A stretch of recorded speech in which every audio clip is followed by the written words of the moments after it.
Mwaramukanye amahoro mwese duhuriye kuri uru rubuga, ndagira ngo nsubize uyu muhungu. Hari ikintu bita amateka. Amateka ni meza, utazi amateka ntumenya iyo biva n'iyo bijya. Utazi uwishe so ntumenya n'uzakwica. Utamenya uwishe so ntumenya n'uwo kwirinda. Utazi iyo uva ntumenya n'iyo ujya. Icyo kibazo rero cyo kuvuga ngo umuraho murunga abahutu murabunga se, abahutu ninde wabaciyemo ibice? Reka duhere yenda muri Mozambique, Zambia no mu buhungiro handi hari ahantu barumva abakiga bagabye igitero ku wundi utari umukiga, cyangwa se uwo wundi utari umukiga ikibagabyeho. Noneho rero reka ngire akabazo ugiye nkwereka. Reba amashyaka cyangwa se imitwe ivuga ko ari iya politike ngo y'abahutu. Bariya abantu nta baturage bagira. Ni utudumbidumbi bikorera mu masaro iwabo cyangwa se mu byumba by'uburiri, akajya kuri Zoom akavuga ibi, akavuga ko afite umutwe uyu n'uyu cyangwa ibi n'ibi. Ariko rubanda aho ruri bazi icyo bari cyo n'aho bari. Noneho rero ahubwo njyewe nakugira inama, ahubwo tangira wunge abo bayobozi. Rubanda icyo bategereje, icyo bashaka, icyo babuze ni abayobozi. Kuva muri 73 kugeza ubu abahutu nta muyobozi barabona, nta n'umwe. Reka nguhe urugero rwerekana ko rubanda nta kibazo bafitanye. Kugeza kumva ibibazo byajyaga biba mu ishyamba, ntabwo abaturupu bicwaga n'abaturupu bagenzi babo.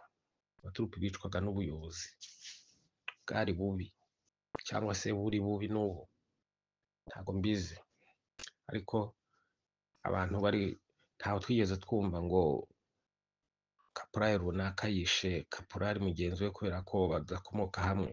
Ahubwo ubwo buyobozi nibwo bwateraga ikibazo, ni nabwo buteye ikibazo. No kugeza kuri ino saha, ubuyobozi, abo bavuga ko bashaka ubuyobozi cyangwa bavuga ko bayobora, umwe ngo mfite guverinoma, undi ngo ufite ikiraro, undi ngo mfite ibi. Nkwereke ko ari ikibazo. Niba hariho umukumbi umwe ariko abashumba bakaba ari igihumbi, urumva ikibazo kiri mu mukumbi, ikibazo kiri ku bashumba. None byo kuvuga ngo twizura akaboze, yenda byakoroha nkawe udafite icyo bikurebaho cyangwa se wabyumvise ejo bundi. Ndakuha urugero, igihe nabyirutse iwacu hari famiye nibuka nk'eshatu. Umugore umwe asigaranye utwana tubiri, utwo twana turiho twarakuze, aba ni abagabo. Nakuze uwo mugore atunzwe na Kiliziya Gatolika n'abana be bigaga mu maseminari bigishwa na Kiliziya Gatolika, kandi umugore ngo yari umwarimukazi karifiye wize. Ariko kuva muri 73 kubera ko umugabo yari ofisiye mu ngabo z'igihugu uri hafi ya Kayibanda yarishwe, umugore bamushyira muri residence surveillée. Kugira ngo residence surveillée yayivuyemo muri 96 ahunze, ariko ntiyanahunze, yagumye no mu gihugu. Abana nibo bahunze kuko ntacyo ubundi se yari guhunga iki noneho agahunga ajya? Byamubayeho byari bihagije kugira ngo ategereze n'ibindi. Hari undi mugabo nawe ngo wari ukomeye wa Kayibanda, nawe nasanze akora iki. Uwo mugabo yatwaraga imodoka kandi yari ofisiye. Gutwara imodoka nibyo byari bimutunze, ari ngo n'umukanishi. Hari undi wundi we wakoze ibintu biri terrible. We ngo bazaga gufata bahoze ari abasirikare ku bwa Kayibanda, we bagasanga yakuyemo imyenda ari ku muhanda, noneho bakamwihorera ngo kubera ko babonaga ko yasaze. Kwisarisha kwe kwatumye amara kabiri abasha kujya ahingira abana babaho. Nta kandi kazi nigeze mbona akorana byutsa ko agira ari umuhinzi. So ibyo rero sinkeka ko ari ukugarura akabuze, ahubwo ni amateka. Ni amateka. Habyarimana amaze kwica Kayibanda yagiye i Burundi, atangira gusomana na Micombero no gusambana nawe. Yaza kuba ari umugabo ushiririye, yari kumenya muri 59 icyo abantu barwaniye n'icyo bigobotoye. Micombero niwe wari ubitse bariya batutsi baje gutera igihugu abanyujije i Bugande, banyuze i Bugande. So byabaye nk'ibyo yakoze ku bwa Kaguta ajya gutera igihugu. Ibintu byose ni ugushishoza, ukareba ukamenya aho ukuri kuri. Ndibuka Iran yanga gutabara Iraq igihe bajyaga kwica Saddam Hussein. Iraq yaravuze ati Saddam Hussein yakoreshejwe n'Abanyamerika mu kutugirira nabi, reka twifate tumureke, kiriya gikombe cye niwe wakibarije, ntakinywereho. Urumva, na Habyarimana yagombaga gushishoza ibyo bibazo byose akirinda ntajye gufatanya n'abandi, nako ntajye gufatanya na ba Rutemayeze n'ibyo bishugi bindi byose byashakaga kugarura Karinga. Ubwo rero baramufasha, arayisasiye. None ubu dore uko turi, wowe uri hatubwira ngo twigarura kaboze. Anyway, fata igihe usome ujye wumva ko igisebe cy'undi kitagombye kuba igisebe cye gusa, ahubwo cyagombye kuba igisebe cya bose, kuko ikiriye umwe kirya bose, uko mbibona njyewe. Yes, mwirira nk'Imana Abanyarubuga.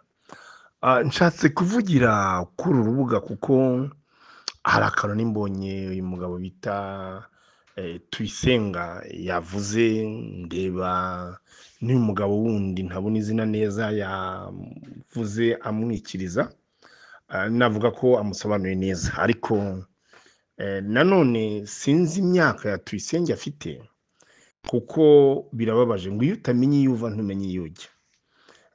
Icyo kintu kikaba kigiye kuzamarisha abana bacu n'urubyiruko rwacu, kuko bagomba kumenya icyo bari cyo, ahubwo bagomba kumenya aho bava n'aho bajya, niho hatuma ejo hazaza habo hategurwa neza, cyangwa se batagwa mu ruzi barwita ikiziba. Habyarimana Juvenal yaguye mu ruzi arwita ikiziba, deni n'uyu mwana nawe arimo aragwa mu ruzi arwita ikiziba. Simvuga yenda ko ari umwana, yenda ni mukuru, ariko ngiye umubwira ndi umusaza.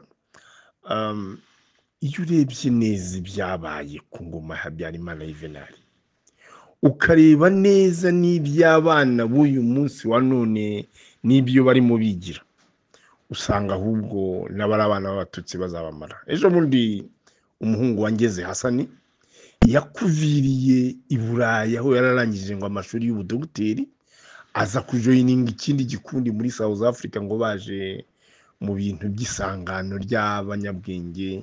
Uko bamugenje ko haramenyekanye ko bahise bamwica. Icyo ni kimwe.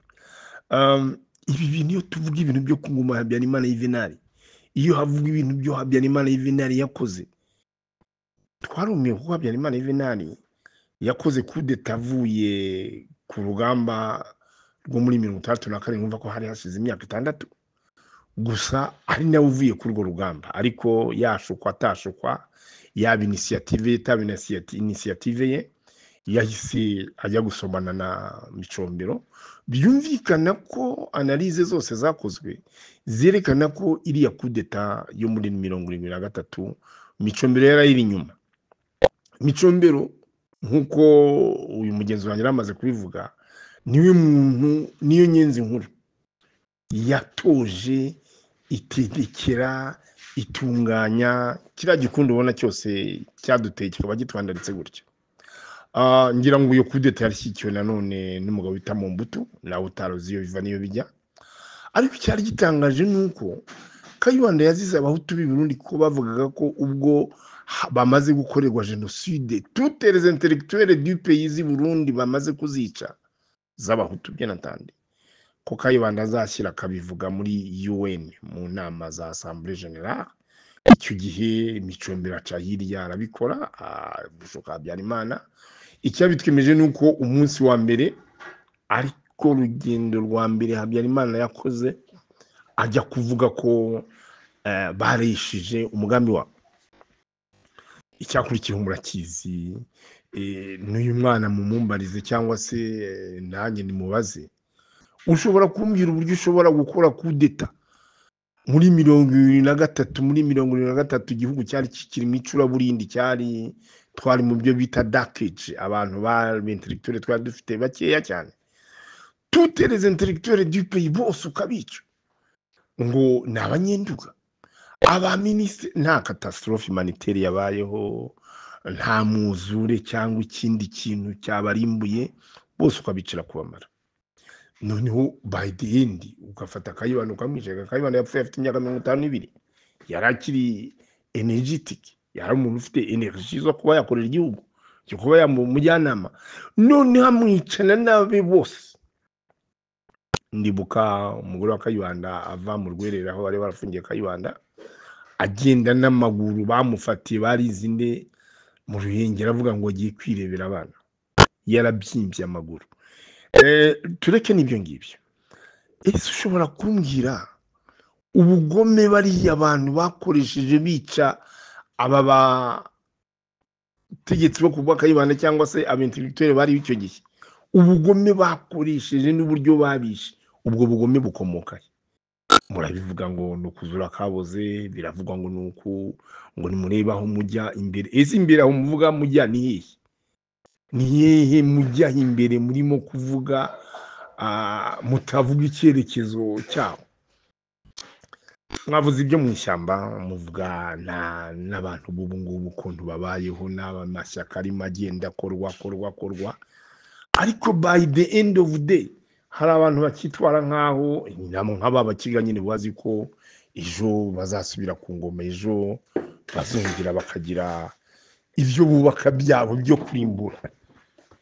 nanone hari ibintu mutamenya abantu batagenda bamenya Habyarimana Juvenal ntigeze yumvikana na Nyerere kubera ikibazo navuga Nyerere yaramubwiye ati dore ukoze kudeta Kayibanda uzamume ntuzamwice arangije muri 2006 yumva yuko Kayibanda yamwishe yapfuye sorry hashize iminsi Nyerere warimwo yamamaza Salim Ahmed Saleh le premier secrétaire général uvuka mu bihugu by'abongereza wa UUA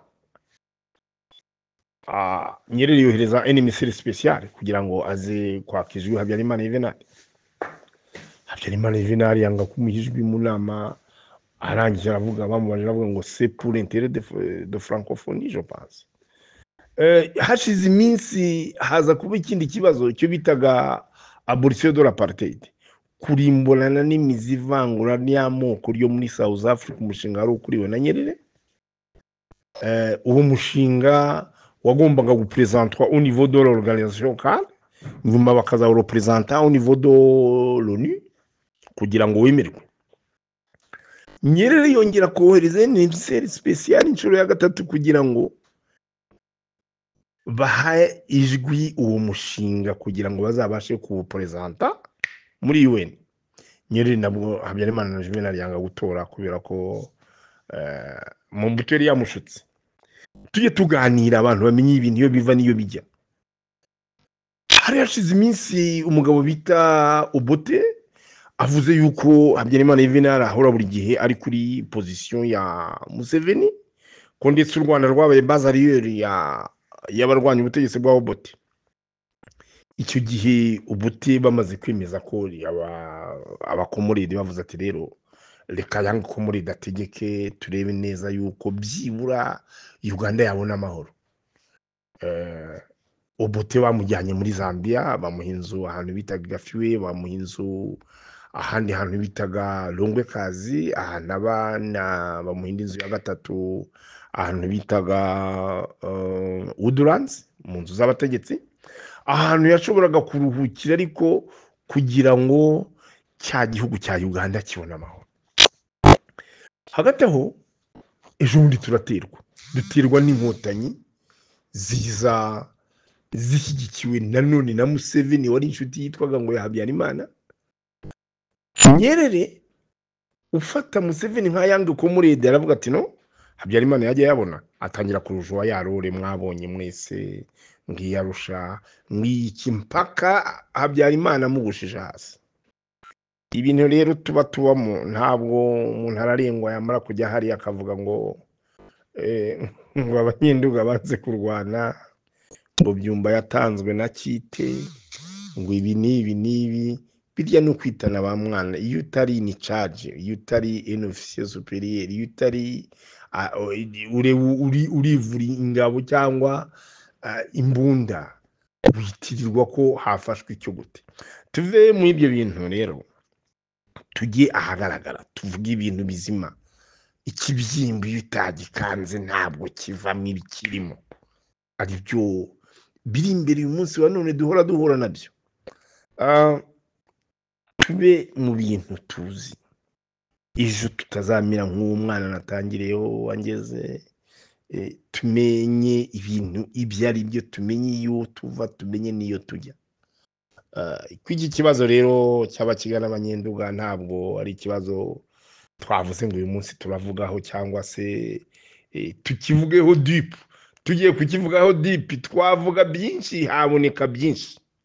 Kw'iki kibazo cya barahari ba Serubuga bari mu majyaruguru y'Ubufaransa niho babyagiye, nyamara bahekuye igihugu ntacyo bavuga. Barahari ba Sebatwara Andrea ngaba ari aho babyagiye, ntacyo bavuga, birirwa bameze ni nk'uko umuntu yakugaburira, bagaburiwe na Habyarimana, noneho bashinzwe kuvuga ngo Habyarimana byari ngombwa ko yica abantu. Hari ibintu usanga bidusekeje kandi bidutangaje. Reka mbe ngarukiye aha ngaha abanyarubuga, kari agacimu, tujye tuganira, ariko tujye tuganira n'uyu mwana utumye tuganira kandi nawe yageze neza. Tuyisenga ngaho, mugire umunsi mwiza, bari mu kazi, mugire akazi keza cyane.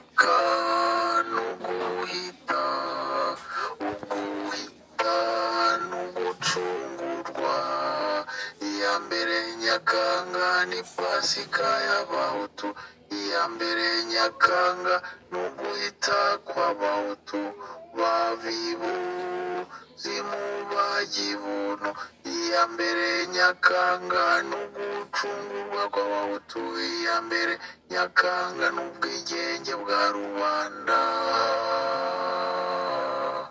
Kuko Uwiteka yakunze Abahutu cyane, yaboherereje umugaragu Geregori Kayibanda, ndetse amuha n'abunganizi babiri, Gitera Yozefu na Bicamumpaka Baritazari, ngo babakure mu bucakara bwa Karinga, babakura ku ngoyi y'urugomo rw'Abatutsi, babakura mu mujishi w'Abanyamurengwe b'Abatutsi, babakura mu bucakara babashyira mu bwigenge, babakura mu gisuzuguriro. Ubwigenge ni Pasika y'Abahutu, Pasika uguhita n'abahibu zimubagibuno, iya mbere Nyakanga ni Pasika y'Abahutu, iya mbere Nyakanga ni Pasika ya rubanda.